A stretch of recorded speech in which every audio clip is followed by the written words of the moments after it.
Okay, so let's begin the morning session. In this session, we have three outstanding speakers from all over the world. The first speaker is Jindong Wang from Microsoft Research Asia. He's a senior researcher at Microsoft Research Asia. He obtained his PhD degree from the Institute of Computing Technology China, Chinese Academy of Sciences in June 2019. At MSRA, Jindong's research focused on generalization problems and responsible AI. His areas of interest include transfer learning, robust learning, few-shot learning, out-of-distribution, domain generalization, and their applications. Today, we will discuss towards domain generalization and dynamic distributions. Jindong, it's all yours. Okay. Thank you for the nice introduction and the invitation. I'm really glad to attend this workshop. And I'm Jindong Wang from Microsoft Research. Actually, you are in the morning, but I'm here. I'm in the afternoon, right? So yeah, it's very happy to join you via Zoom here. Today's talk is regarding towards generalization in dynamic distributions. And now let's start. So before diving into the main topic of today's talk, I would like to spend a few minutes to introduce you of the research in my team. And currently, we are focusing on making the machine learning models more robust, not only to the out-of-distribution or domain generalization data, but to another kind of you can see the unexpected things like malicious attack or adversarial attack or limited downstream data or long-tailed distribution and others.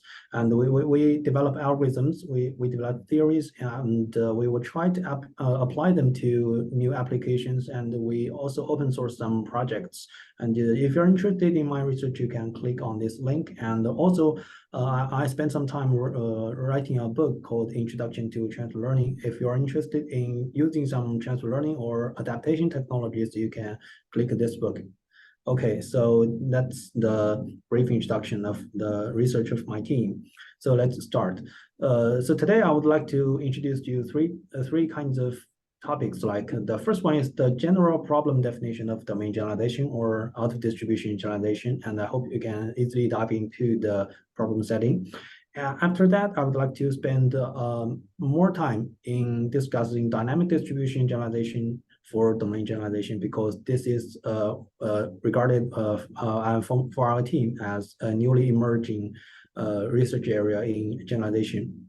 And I know most of you might probably know a little bit about large models, and I would also like to introduce the third part of my talk to tell you something about what we can do in the area of large models, and hope all of you can have some discussions and comments, because we think that it's really important to do some research related to large models in today's AI, right? So let's start. The first part is actually very general. It relates to the general problem definition of domain generalization and why it is so hard. So if you are familiar with it, you can just skip it. But I would like to start with some quotes from the three famous or Turing wordies, because we think that the pursuit of generalization capability has always been the focus on artificial intelligence, right? So you can see that around 2 years ago, in communications of the ACM, the three extraordinary experts in AI have written a paper called "The Future of Deep Learning," and in that paper, they highlighted several directions that currently machine learning models cannot solve. So I just copied two of their highlighted challenges, and you can see that the texts with the red color actually are highly relevant to the topic today, which is generalization and adaptation, because they say that current systems are not as robust to changes in distribution as humans, because we humans can quickly adapt to such changes with very few examples, right? But how can we let the machine or let the machine learning models to quickly adapt to new environments, new distributions with very little examples? It still remains a great challenge today, right? So I think that without much to say, we both agree that generalization or adaptation has very important meaning in the real world setting, right? So how about the actual problem definition of domain generalization? Actually, it's not very much complex to understand, right? We just want to leverage some multiple training distributions to learn a generalized model on some unseen domains, right? That's what we want to do in domain generalization or auto distribution generalization, because all we want to do is to learn some unified model like this one, right? So we have a lot of training data like P1, P2, and Pn, right? That's all we have, but that our target is not from the existing distributions, but the unknown distribution like the unseen test data, which is not accessed in training, right? So this is all about the domain generalization. And if you want a real example, here is the example of the image classification, right? We see we have a training set consists of 3 domains like sketch, cartoon, and art painting. We can see that they have different styles, but our goal is not to achieve the minimum error on the test set, on the training set, but on the test set, which is a photo domain that is not seen in training, right? So we might want to spend some time on writing the formulations, like we have some environment E, right? Each environment actually is a kind of distribution, right? We have a lot of distribution like the Q, right? The Q is the distribution actually for all the training data, right? So our goal is like we want to minimize every or each risk on the training distribution on every environment, right? So that this is what we want to do. However, we think that this problem is really challenging since we do not have all the distributions in Q, right? Because actually machine learning highly relates on the training data, right? So if you don't have enough training distribution, like we cannot cover Q, right? So this problem becomes very challenging. So there comes the dilemma, right? The dilemma actually is we want to leverage the limited knowledge on limited distributions, but we want to model the whole world, which seems rather impossible, right? So that's what we want to achieve using the domain generalization technology, right? So in the past 2 years, me and my team, we actually did some work on survey and some code cleaning. We want to say that the key actually in domain generalization is to learn the invariance among existing distributions, like even if we know that existing training data, they have totally different distributions and they are very limited, but our goal is to try to grasp the invariance, like invariant features and invariant classifiers and invariant gradients or something like that. So that's the key point. So along this line of research, we did some survey and we open sourced some code base on transfer learning, and we gave some domain generalization tutorial on some kind of conferences, and want to raise the awareness of the community we should come up together to solve the generalization problem, because they actually are very hard and they are very popular in real world scenarios, right? So I would not spend much time talking about the existing work, right? But because today we can see that DG has wide applications across computer vision, natural language processing, reinforcement learning, and other kinds of domains, right? So you can, if you are interested in other interesting applications in domain generalization, you are encouraged to read the survey paper that we read around 1 year ago, right? Okay, so that's the part 1, which is quite a general problem definition and introduction of domain generalization. And here comes the second part, which is domain generalization in dynamic distributions, which is kind of the topic in today's talk, right? So we would like to spend much time in this part. Okay, so we know that according to our existing survey and the existing work, we see that domain generalization actually has a lot of wide applications in real world, right? But how about in dynamic distributions? So what is dynamic distributions? We must face the reality. The reality here is that the real world is full of dynamic distributions instead of the static ones. So what do I mean? You can refer to the figure here. This is actually the daily closing price of Nasdaq, the stock price. You can see that it is actually quite challenging to model because the closing price keeps changing every day. And we call that one kind of dynamic distributions, right? You can see that distributions are not fixed, but they are keeping changing every time. So it's really hard to model the internal relations between some kind of economic factors and the closing price, right? Which is very hard.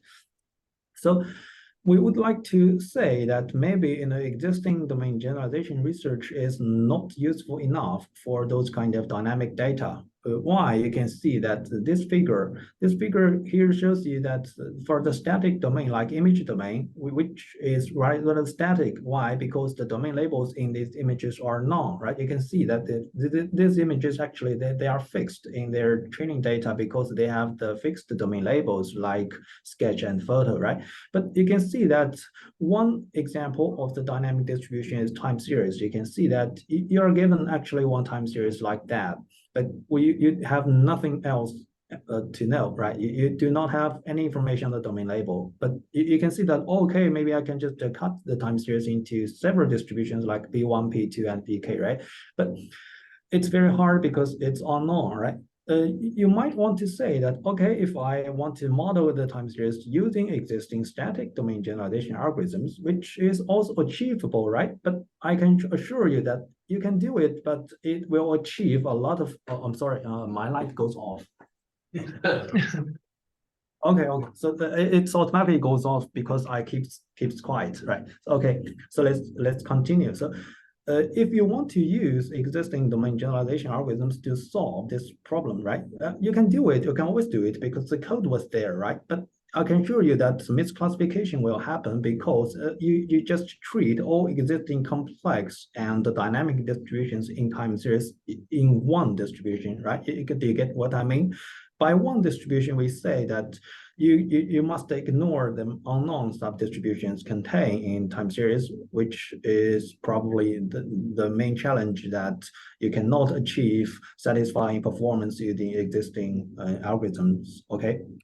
So we just over the past 2 years, we just keep on going on exploring the new perspective of time series modeling, like to model the dynamic distributions, like we just come up with one possible solution. We formulate as TCS, which stands for the temporal covariance shift. So what is TCS? You can see that maybe we have the raw data. The raw data is actually very challenging to model because it keeps going and it is very rather dynamic, right? So how about that if we do not have the static distribution information, right? But we try to do some split, right? Like this, we can split them into different segments, right? Perhaps it's called A, B, and C, and actually we have unseen test data, right? And it turns out that if your split algorithm is really good, you probably will get some distinct distributions like PA, PB, and PC, and actually it's P-test, right? But we claim that the temporal covariance shift actually happens if your obtained distributions PA, PB, PC are not the same. By not the same, we mean that they do not have any other kinds of overlapping or that do not share any similar distribution informations. But why? We think that this is probably goes to the reality because, there's a traditional definition in machine learning called the covariance shift, right? Covariance shift actually tells you that the marginal distributions are not the same, but the conditional distribution like Py given X stays the same. In temporal covariance shift, we can say that if you try to split the existing time series data into several segments, actually the several segments, each one of them is a static distribution, right? So our assumption is that in a certain segment, there is only one distribution, and each two distributions do not share any similarities. So we think that achieves some kind of diversity, right? So we can just borrow the existing definition to the temporal stage, right? That's why we call it temporal covariance shift. Okay, so now maybe we have such kind of two-stage algorithm, right? The first stage is that, okay, let's cut it, right? So cut it means that we need to construct the worst case distribution scenario. So why do I say worst case? Because you can see that we always have multiple ways, perhaps infinite ways to cut the distribution into several sub-distributions, right? But which one is the optimal one? Like, we think that the optimal one is the worst case one because the worst one actually shows you that each two distributions do not have any overlap, and that makes their distribution divergence really large, right? So if we can have the worst case scenario, then we can match the big distribution gap between each two, and finally we can obtain a good model. So that's the whole story of this new perspective of time series modeling. Actually, it does not only fits on time series, but on any kinds of data. Like you can just treat it to the image data, and you can also treat it to like video data. It also works. So how about at the actual algorithm? Okay. So actually, we have two frameworks to solve this problem. The first framework actually is very, very easy, very simple. It's two-stage. You just first you cut them, right? And second, you match the worst case distribution gap, so you can obtain a good model. So along this line, it's very easy to do. So we develop a very simple framework called adaptive RNN, which stands for because actually we do this work right after the emergence of transformers. So we just use the plain RN, but actually in this paper, we show that this algorithm also works for the transformer network.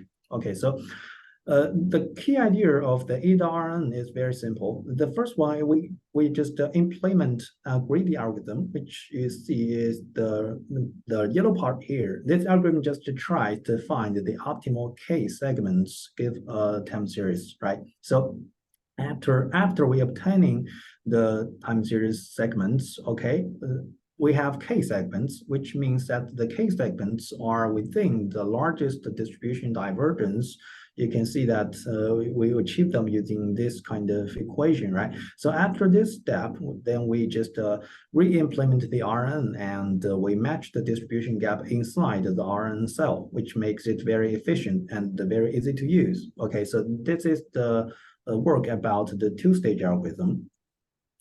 Okay, actually, the two-stage is not very easy to train, right? So we always want to implement something called one-stage or end-to-end trainable, because in end-to-end training, we can say that, okay, if in the first place, the cut is not right, okay? So it also happens that you cannot learn the optimal cut, right? But okay, that doesn't matter. You can just go on and to update the features and to obtain the domain labels for your generalization.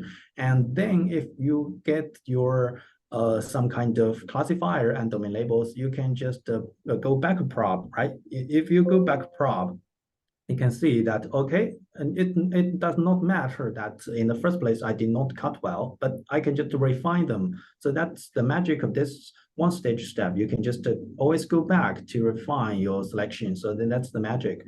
So how to design this algorithm? Actually, you can see that this is the algorithm part and this is the concept part. And actually, in the first place, you might think that, okay, it's very complicated, right? You can see that a lot of arrows and a lot of steps, but it can just look inside. So the key point here that we have just these two kind of objectives, right? So the first objective actually here tries to learn the good features. The good features must try to split all the domains, right? So the first loss function, and the second loss function actually it just goes reverse. It tries to just split all the domains, right? So actually you can see that the key here actually is 2 GRL, which GRL stands for the gradient reversal layer, which means the adversarial training. It just the assumption here is that the transferability and the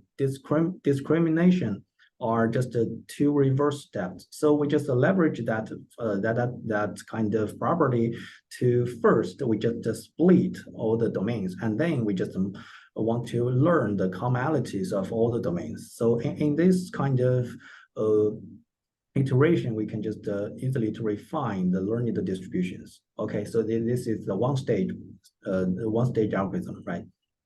Okay, actually, this is not come from the air. Actually, we have some kind of initial study on the theoretical part to show you that this kind of cut and then merge the divergence actually has some back end on the theoretical part. Okay, so I must say that I'm not a theoretical guy, so this is just an initial study on the theoretical part. The main conclusion here is that the risk on unseen target domain actually is bounded by several terms, and you can see that this term actually goes to the subdomain design. Okay, so this actually just supports the algorithm design of this work, right? So if you are interested in the details, you can refer to the paper. Okay. So here comes to the experimental setup. So actually, most of the experiments are for the time series data because time series is perhaps the most dynamic data we can find, and they are actually in multimodality. Like you can see that we did some cross-device, cross-person data set time, and actually, if you are treating a time series classification in a domain generalization problem, actually our algorithm can also work on it and achieve great performance. Okay. So we can list some of the good results, like, right? So there's nothing to discuss. You can just pay attention to this one. This one is called speech bound, and I'm not sure if you have ever used it because speech bound is actually a very general data set for time series classification. It recognizes speech commands. Okay, so it's very general, but you can see that using our framework, like you can use two layers in and the matchbox net, which is the SOTA in that time. So you can plug in those backbones to our algorithm, and you can see that, okay, our algorithm also works in the general time series classification problem, which is very, very interesting, okay? So we also did another kind of experiments, like on this page, we tried to implement different model sizes, and we tried to survey the transformer performance. And they all works quite well because this algorithm is actually quite general. And for the result part, actually, the last figures are very interesting. You can see that in this figure, actually, it achieves the better domain split, right? So you can see that initial domain split, actually, there are three distributions, but the three distributions are actually in a mess. You cannot see their domain information, right? But after our algorithm design, you can see that the domain split is actually quite good. Like we achieve some clustering effect. But note that we are not clustering points, we are clustering distributions, okay? So that's the magic of this algorithm. Okay, finally, I would like to share you with this kind of figure. You can see that each one is a data set. Actually, this is very general because there are only one time series data set, but our algorithm can actually characterize the latent distributions inside the time series. Like you can say that, okay, for the USC hat data set, okay, we can learn two kinds of distributions in this way. And these two distributions are what you need for a good generalization model. You can directly use the distributions to learn a DG model, okay? And for the figures C and D, okay, this actually tells you the largest divergence. Remember that we learned a worst case scenario, okay? We can tell you that after our algorithm, okay, you can see that the divergence between the distributions actually goes larger. So that makes our algorithm works in the empirical side, okay? So this is some empirical analysis of the algorithm, okay? So last part of this dynamic generalization is that we find that this framework actually goes well with the OD detection. Actually, you can try to re-implement this algorithm using existing OD detection algorithms, and you can find that they are going quite well with the existing OD detection algorithms. Okay, so actually this is a work in progress. And we would like to share you the latest progress of this framework. Okay. And finally, regarding this work, it's very interesting because this paper actually just got rejected from iClear last year, but actually the scores in iClear are very high, but they're just accidentally reject our work. But yeah, we think that it worth going because a lot of people like, this guy and this guy, actually, they just reach us to look for the code and because they think that this work is interesting. Okay, so if you're interested, you are encouraged to see the paper there. Okay, so this is the second part, and this is actually the main topic for today. And finally, for the last part, I would like to spend some time talking about the relationship between domain generalization and large models, okay? Okay, so let's face a bitter reality. Okay, the reality is even bitter because a lot of people are keep questioning me. Okay, so what's the role of DG in the era of large models, right? So we can see that the world is dominated by the large models from the ChatGPT to maybe a few months ago, the segment anything model. Okay, like they can say, oh, okay, we have a large model, they can do everything. So there's nothing to do with domain generalization or OD generalization or any kinds of generalization or adaptation because the large model are really, really powerful, okay? So Actually, our team are spending some time thinking about the role of DG and OD generalization in the era of large models. Okay, so I would like to share with you some of the ongoing work with the community and with the academic research institutions. Okay, so we need to answer two questions, right? The first question is that, okay, so is DG still necessary, right? So this actually leaves for every one of us to think, okay. And after that, we actually explore some new research topics in the shadow of large models, right? So we think that, okay, the first part is we still need to study DG. And then we might need to pursue some new research directions like efficiency, some benchmarks, some enhancement, and some safety, okay?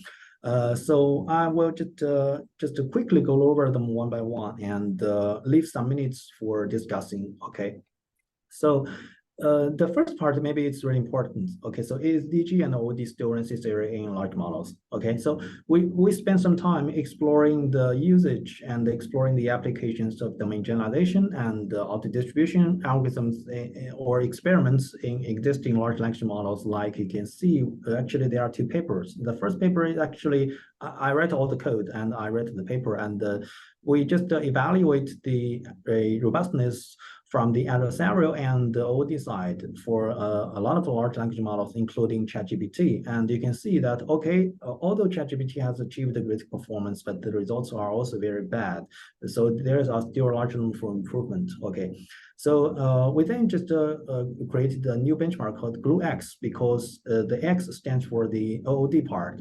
So we have some kinds of initial studies and initial conclusions like this one, where we say that there's no silver bullet toward the OOD robustness. So it means that you cannot just rely on collecting large data to solve the OOD problem. There are also some gaps, okay?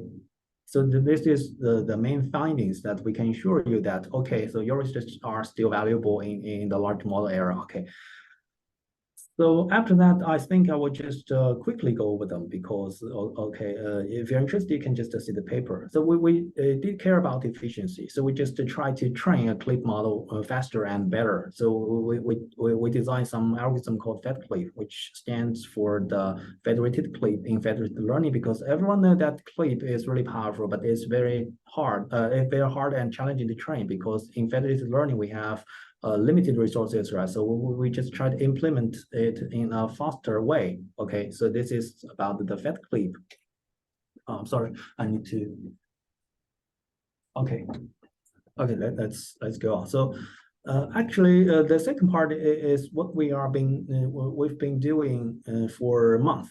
It's called benchmark and evaluation, because today everyone is talking about the powerfulness and the strength and limitation of large language models, right? So we need to spend some time working on them. So first of all, we design a benchmark called prompt bench. The prompt bench actually benchmarks the robustness of prompt. Actually, everyone is talking to ChatGPT, right? So you know that if you use the wrong word, or if you use another kind of different word, you can see that the results are not the same. Okay, so we want to benchmark the robustness. So this is prompt bench. And a few days ago, a lot of students are collaborating to write a survey called the Evaluation of Large Language Models. They want to track the progress and what's the next challenge for the evaluation. Okay, so this is the work that we can do regarding to the generalization. Okay. And for this part, we spend some time on enhancing the existing large language models. Like we know that perhaps for some specific downstream tasks, that the large language models are not good. Okay, so perhaps for this one, like the long tail data set, which is very challenging to train and very, very difficult to collect all the labels. Okay, so we find that clip, okay, it achieves the worst performance, but we can spend some time on designing new algorithm to enhance it. So that makes our work interesting. Okay, so this is the enhancement work. And finally, for the safety side, we say that, okay, perhaps a lot of models are being open sourced, and there are a lot of pre-trained models, but they are very easily attacked. Why? Because they are open sourced. And if a hacker wants to attack it, it's very easy because they are open sourced. It's a white box attack, right? So if they want to attack your fine-tuned model from the pre-trained side, okay, it's very easy. But how can we just mitigate those attacks? Okay, we design a framework that we can achieve simple fine-tuning, but we can remove those defects during the fine-tuning process. So it's about the safety problem called the remorse. Okay. Okay, so that's all about the sharing for today. So let's conclude it. Okay, so today's topic is the generalization in dynamic distributions. And actually, I spent some time talking about the large models, right? I hope you don't mind. Okay, so let's face some challenges from the real world. It's dynamic and complex. So we just present two and one stage framework to solve this problem. And we hope that it could inspire some future research. Okay, so if you're interested in my research, you can just click this link and for our GitHub repo. Okay, so that's all for today. Thanks for your attention.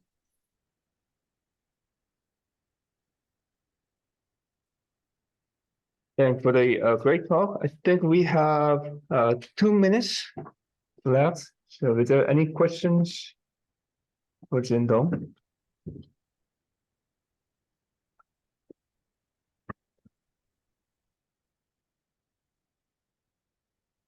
So there's a message in the chat box.